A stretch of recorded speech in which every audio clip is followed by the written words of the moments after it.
నమస్తే, నేను మీ సుమిత్ర. ఈ వీడియోలో గోంగూర టమాటా పచ్చడి చాలా టేస్టీగా ఎలా చేసుకోవాలో చూద్దాము. దానికోసం 2 కట్టల గోంగూరని బాగా ఒలుచుకొని వాష్ చేసుకుని పక్కన పెట్టుకున్నాను. పాన్ పెట్టుకొని పాన్లోకి ఆయిల్ వేసుకొని ఆయిల్ హీట్ అయిన తర్వాత ఎండుమిర్చి కారానికి సరిపడా వేసుకొని బాగా ఫ్రై చేసుకొని తీసుకోవాలి. 2 స్పూన్లు ధనియాలు, 1 స్పూన్ జీలకర్ర, చిటికెడు మెంతులు వేసుకొని బాగా ఫ్రై చేసుకొని తీసుకోవాలి.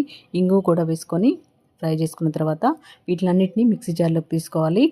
మిక్సీ జార్లోకి తీసుకున్న తర్వాత వెల్లుల్లి అండ్ సాల్ట్ వేసుకొని మిక్సీ పట్టుకోవాలి.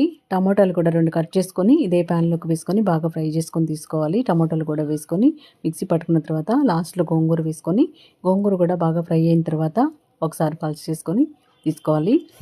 ఉల్లిపాయ 1 కట్ చేసుకొని వేసుకొని మిక్సీ పట్టుకుంటే సరిపోతుంది, చాలా బాగుంటుంది. అప్పుడు గోంగూర కూడా వేసుకొని పల్స్ చేసుకున్న తర్వాత అదే ప్యాన్లోకి ఆయిల్ వేసుకొని ఆయిల్ హీట్ అయిన తర్వాత ఆవాలు, పచ్చిశనగపప్పు వేసుకొని ఇవన్నీ వేగిన తర్వాత ఇంగువ కూడా వేసుకొని కరివేపాకు వేసుకొని ముందుగా ప్రిపేర్ చేసుకున్న పచ్చడి వేసుకొని కలుపుకొని సర్వ్ చేసుకుంటే ఎంతో టేస్టీ అయిన గోంగూర టమాటా పచ్చడి రెడీ అయిపోయింది.